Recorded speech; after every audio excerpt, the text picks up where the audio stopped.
The golden age of air racing was a time in American history when the boundaries of flight and aviation engineering and technology were tested by talented, brave, and gutsy pilots. Amelia Earhart, Rosco Turner, Florence Klingensmith, and Jimmy Doolittle are just a few of the heroes who come to mind. Aside from taking aviation to the next level, establishing world records, winning cash prizes, and climbing in celebrity status, many took home prestigious trophies and awards to signify their grand accomplishments. Many of these trophies today are in major museums, such as the Smithsonian, the National Museum of the United States Air Force, Wedell-Williams Aviation and Cypress Sawmill Museum, and the Crawford Auto-Aviation Museum. Still others are kept by the pilots, their families, or held in private collections. Today on History and Relics, we're revealing one of the rarest trophies that's been hidden away from the public and air race enthusiasts alike, until now. Ladies and gentlemen, I present to you the Woolaroc Trophy, won by pilot Ray Moore in the Frank Phillips Trophy race during the National Air Races held in Cleveland, Ohio, 92 years ago on August 31st, 1932. So come along with us as we share with you the fascinating story and intriguing history behind the events and people that made this spectacular trophy one of only two that exist in the world, right here on History and Relics.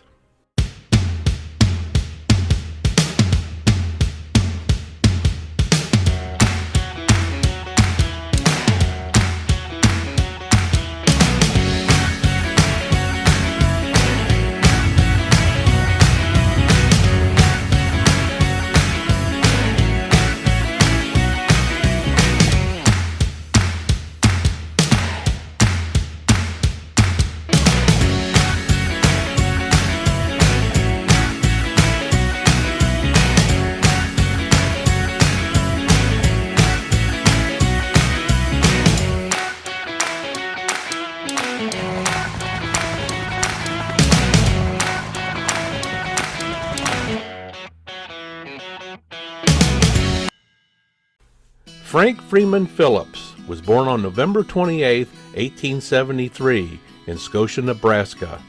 He was the eldest son of 10 children in the family of Louis Franklin and Lucinda Joseph Fawcett Phillips.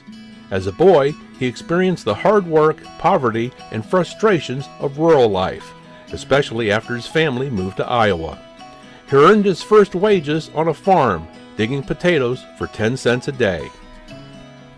Phillips dropped out of school at the age of 14 and convinced a barber in nearby Creston, Iowa, to allow him to be an apprentice. He learned the trade quite well and also barbered in the boom towns of the Colorado and Utah territories. He later returned to Creston, and by the time he was 24, Phillips had purchased 2 barber shops, with one of them stated as being inside a bank building. He even devised a tonic of perfumes and rainwater and branded it as Mountain Sage. He promoted it in his shops as a cure for baldness. The remedy was useless, but was his first effort at manufacturing and merchandising products to the public. Barbering gave Phillips an opportunity to meet Creston's influential leaders. One of his customers was banker John Gibson, through whom he would meet his future wife Jane.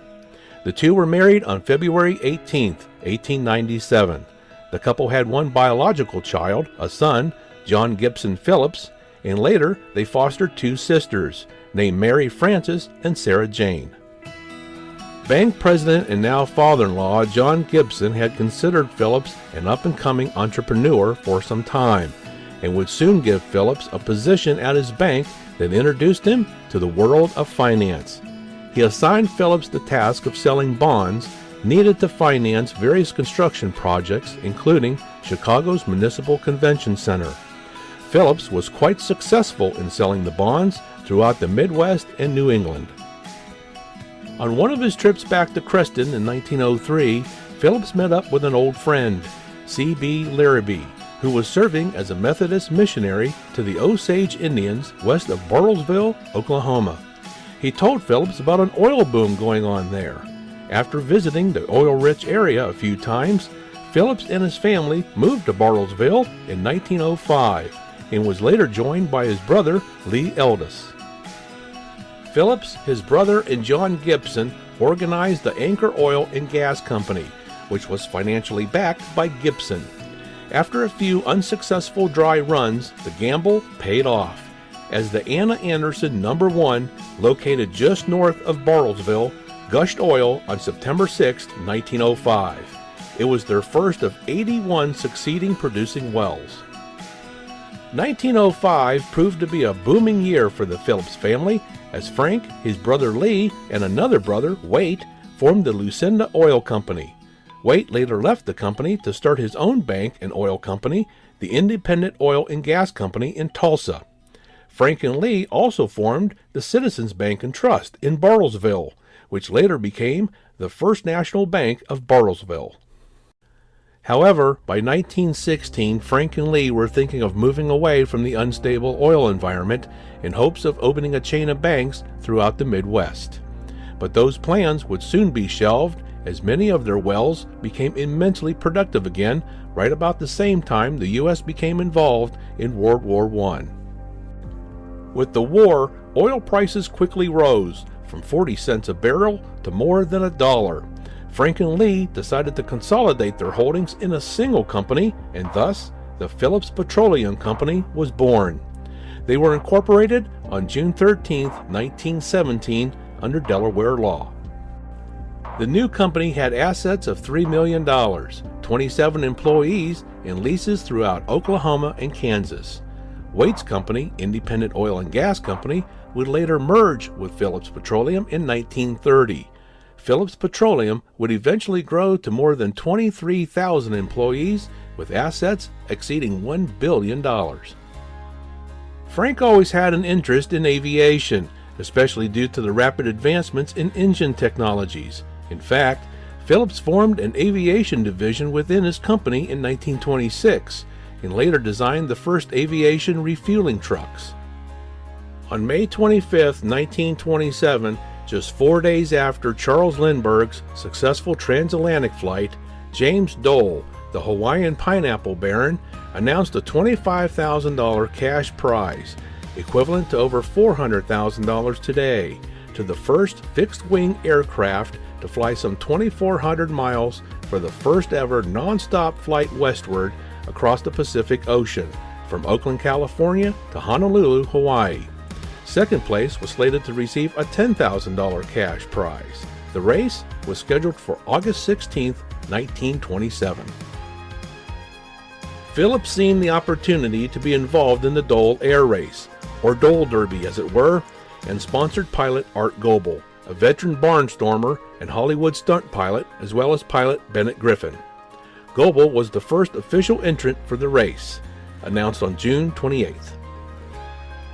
Phillips loaned the pilots the money needed to take delivery of two newly developed Travel Air 5000 monoplanes that were modified for the Dole race, to include a 425-gallon fuselage and earth inductor compasses. In return, Goebel promised to use the new aviation fuel developed by Phillips Petroleum. It was also decided that his plane would be named Woolaroc. The name of the other Travel Air 5000 would be called Oklahoma. Woolaroc is the name of Frank Phillips' ranch near Bartlesville, Oklahoma. The name Woolaroc is derived from three words: the woods, lakes, and rocks that make up the beautiful Osage Hills of northeast Oklahoma, where the ranch is located. By August 3, 1927, there were 14 official and 4 unofficial entrants announced. Of the 18, 15 officially drew for the starting positions on August 8th. From there, 2 were later disqualified, 2 withdrew, and 3 other pilots died in crashes before the race. On the foggy summer morning of August 16, 1927, 8 airplanes prepared for takeoff before a crowd of more than 50,000 people at Oakland Airport in California.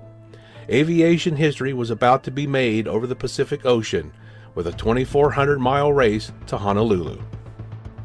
While Oklahoma took off first, just after 12 p.m., the crew would eventually abort the flight over San Francisco with an overheating engine. Only 2 were successful in arriving to Hawaii. Woolaroc, the Travel 5000, piloted by Art Goebel and his navigator William Davis, arrived after a 26-hour, 17-minute flight. The only other survivor, Aloha, a monoplane piloted by Martin Jensen and navigated by Paul Schluter, landed just over 2 hours later to claim the second prize payout. Of the other 6 aircraft, 2 crashed upon takeoff, 2 were forced to return for repairs, and 2 went missing during the race. Several days later, one of the planes that was repaired took off again to search for the missing aircraft, but it too would vanish somewhere over the sea.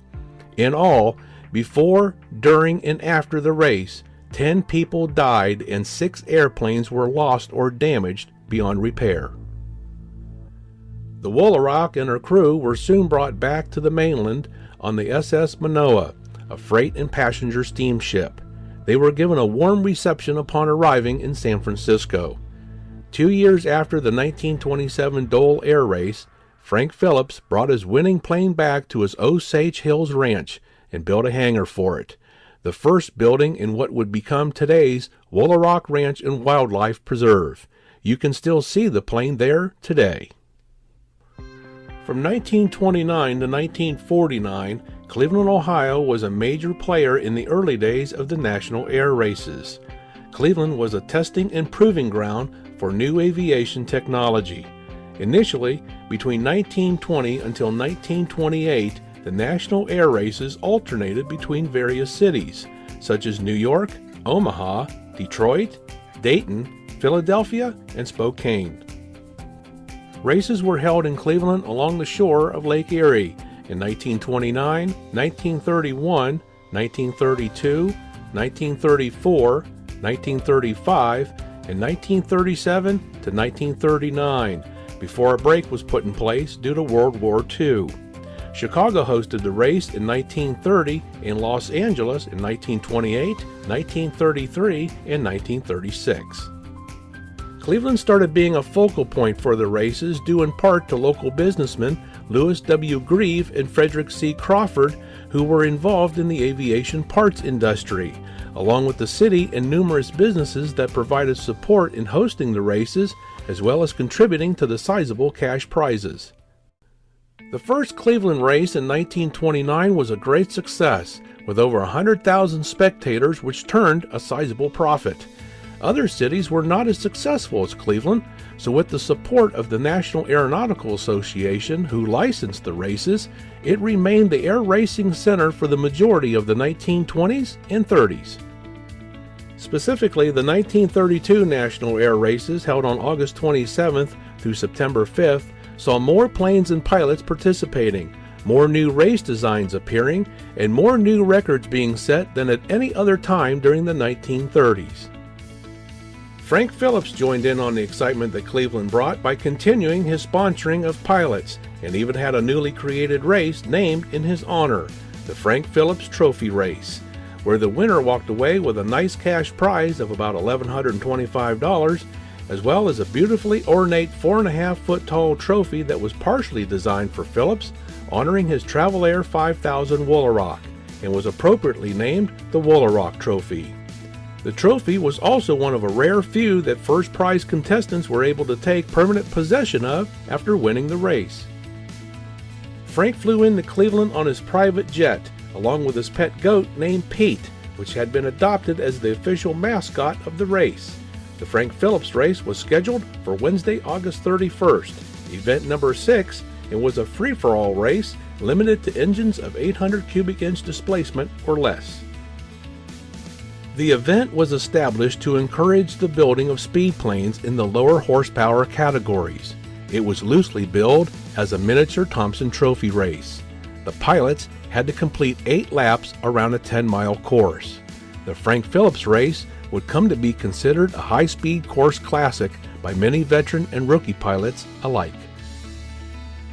8 pilots entered the race, including Ray Moore, Ben Howard, Roy Liggett, John Livingston, William Ong, Bob Clampett, Steve Whitman, and Louis Bowen. Many of the engines used were Manasco or Werner, although Whitman ran a Cirrus in his Chief Oshkosh. And of the planes themselves, 2 were built by Keith Ryder.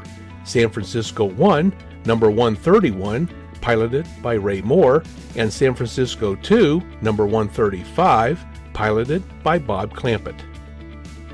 Ray Moore in the San Francisco 1 jumped into the lead from the very start and was never challenged.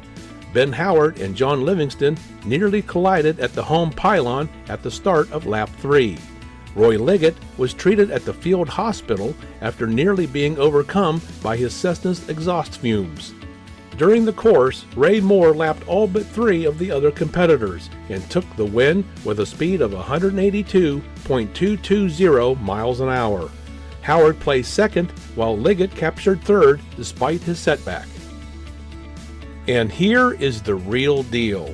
This is Ray Moore's 1932 Frank Phillips Trophy Race Woolaroc Trophy. You are seeing it here for the first time in over 92 years. It's fully restored to about 90 to 95% of its original design and beauty. But let me tell you how all of this came to be, and from there I think you'll have even more appreciation for this historical find.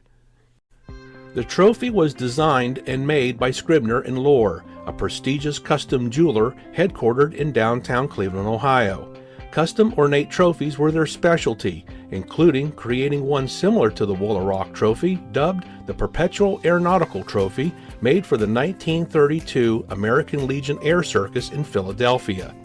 Earlier pieces include one on a smaller scale that was presented to Chicago White Sox legend Joe Jackson in 1914. The trophy was recently and inadvertently discovered by 2 antique dealers, a husband and wife team near Santa Rosa, California, just north of San Francisco. The couple were on assignment to search out some vintage toys, but the family they were meeting just happened to be the family of William Keith Ryder, the designer of Ray Moore's winning plane in 1932, the San Francisco 1. Turns out, when Ray Moore passed away, the Frank Phillips Woolaroc Trophy was given to Keith Ryder, and it's been in his family until now. It was in really rough shape when it was found, but it survives. It even survived the 1989 San Francisco earthquake, but did suffer a few bumps and bruises, including some denting in the globe. And unfortunately, the original airplane topper at the top of the globe, which we believe to have been a replica of the Transair 5000 Woolaroc plane, was lost at some period in time, either during the quake or perhaps even years before that. But someone did replace it with a period-perfect Laird Turner style racer. Not exactly the Woolaroc, but it does fit the 1932 era. Next, we did some analysis on the trophy itself and found a comparison photo from the Smithsonian of the 1933 Woolaroc Trophy, taken before any race winner was determined. We know this is around 1933 as the page was taken from an article regarding the 1933 International Air Race and the Gordon Bennett Balloon Race that was held in Chicago in 1933 and where the Frank Phillips race was again sponsored. And we'll be talking a little bit more about that race a little later. As you can see, directly above the blank nameplates are 4 angels with each atop a small globe, holding an airplane. This design with the 4 angels is very different than our 1932 trophy, which shows differently designed small globes with a mounted post that supports 4 Laird Turner style racers. So it does appear that there was a slight design change to the Woolaroc trophy from 1932 to 1933. To further support this likely design change, we found a photo that we believe was taken in 1932 at the National Air Races in Cleveland. The photo shows Frank Phillips and Florence Klingensmith with our trophy in front of them. Upon closer inspection of the base, there are no angels, but rather 4 distinct outlines of airplanes with propellers sitting upon posts. The Woolaroc plane is atop the globe, but as we stated earlier, ours was lost at some point and replaced with a Laird Turner style racer. Additionally, we have this photo of Florence Klingensmith wearing the exact same outfit and standing next to her Waco biplane named Miss Fargo. A closer look at her sweater reveals that she is wearing a contestant badge or pin that directly ties to the 1932 National Air Races held in Cleveland. So to that end, there does appear to be a design change to the trophy when comparing the 1932 to the 1933. We have to give a lot of credit to the antique dealers who found this historical artifact, and for their efforts in cleaning up the piece a bit and making it presentable. However, after we acquired the piece, we wanted to bring it back even closer to its former glory days as possible, and sought out the experts at GK's Custom Polishing, located in Avon, Ohio. GK's Custom Polishing specializes in an array of world-class commercial and residential hard surface care, maintenance, and detailing services. But they also have a niche for specialized cleaning and restoration work for antiques and prized possessions. I met up with GK's president and founder, Grant Alexander, and his highly skilled technicians, Will Conrad and William Neves. Utilizing trophy details as well as vintage and current photos of both the 1932 and 1933 helped to develop a plan of action to bring this trophy back to as close to its original look as possible. And GK's nailed it. They did an outstanding job. Let's take a look now at some of the before, during, and after cleaning and restoration efforts that took place.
By now, you might be asking yourself, how many Frank Phillips races were there?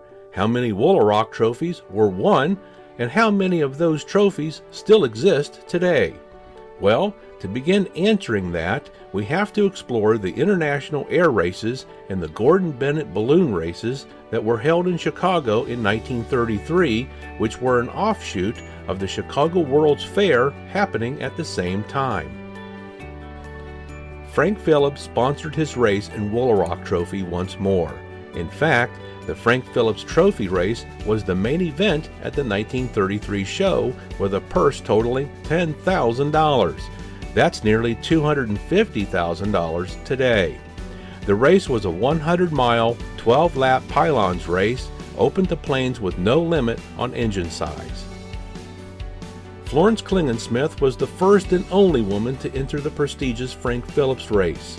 Leading up to this race, Florence had earned the nickname Treetops after she became the first licensed female pilot in North Dakota in June 1929. She broke the women's record for inside loops in April 1930 after completing 143. She then won 4 women-only events in the 1931 National Air Races in Cleveland, claiming $4,200 in prize money. And at the 1932 Cleveland Nationals, she won the coveted Amelia Earhart Trophy, which was presented by Earhart herself, along with National Air Race President Louis W. Grieve. For the Chicago race, Klingensmith was flying a red and white BG Model Y Senior Sportster, ID number NR718Y. On the day of the Frank Phillips race, September 4th, 1933, the day after her 29th birthday, Klingensmith found herself in 4th place. After completing the 8th lap, her plane malfunctioned. Pieces of fabric and wood were seen falling off the plane. She veered off course, away from the crowds, and flew low and steady for several miles before the plane took a nosedive from 350 feet. Florence was killed immediately upon impact. There was evidence found that she attempted to evacuate the plane moments before the crash, but her parachute was found tangled in the fuselage, which prevented her escape. Florence's body was flown back to her home state of Minnesota for burial. Dozens of pilots from all around the country joined hundreds of friends at the funeral. The businessman who financed her first plane was one of the pallbearers. She was interred in a family plot just a few miles away from where she was born. Although the crash resulted from mechanical failures and not pilot error, Florence's death was still used as an excuse to ban women from competing against men in future races, including the Bendix Air Race at the 1934 Nationals in Cleveland. This infuriated women pilots. Amelia Earhart took particular offense to this decision by refusing to fly her friend at the time and legendary actress Mary Pickford to Cleveland for the opening of the 1934 races. As for Frank Phillips, he was extremely shocked and deeply distraught over the crash and death of Florence Klingensmith on that September day. Onlookers observed Frank's sad and quite dismal expressions at the awards ceremony when he presented James Wedell, who won and also set a speed record in that race, with the Woolaroc Trophy and his share of the cash winnings.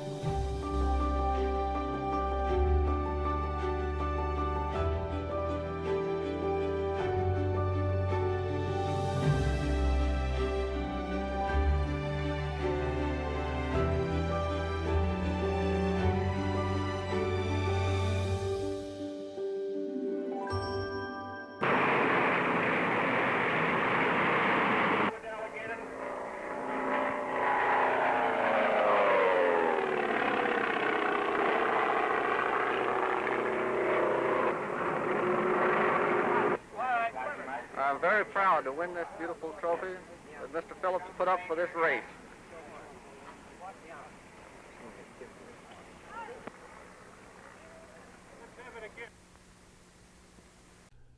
Later that evening, Phillips wrote, "I am trying to give money for the advancement of aviation, just as others give it for education and in other fields. I feel that such races as these advance the knowledge of aviation and its commercial application. Most of us merely give money or effort, which, comparatively, means nothing. Miss Klingensmith, also trying to advance the art of flight, made the supreme sacrifice." The death of Florence Klingensmith stayed with Frank Phillips for quite some time. The tragic event of 1933's race is what we believe was a turning point for Frank in deciding to pull out of sponsoring future races, and thus bringing to a close the Frank Phillips Trophy race, as we did not see this race sponsored again in subsequent years after 1933. We also feel that the photo of Florence and Frank in 1932 was possibly their first meeting and the start of a friendship that may have also led to Florence deciding to enter Frank's race. The Frank Phillips Trophy race was certainly the next level for Florence, but moreover, they both shared a passion for advancing aviation and the art of flight. So we believe that the Frank Phillips Trophy race was only held in 1932 and 1933. Thus there would have only been two such Woolaroc trophies. The one here, won by Ray Moore in 1932, and this one, won by James Wedell in 1933. Wedell's trophy survives as well and is currently on display at the Wedell-Williams Aviation and Cypress Sawmill Museum in Patterson, Louisiana. We'd like to give a shout out to curator Kelly Hedgers at the museum, who assisted us in our research and provided us photos of Wedell's Woolaroc trophy that we used for comparison purposes during the cleaning and restoration project of our 1932 trophy.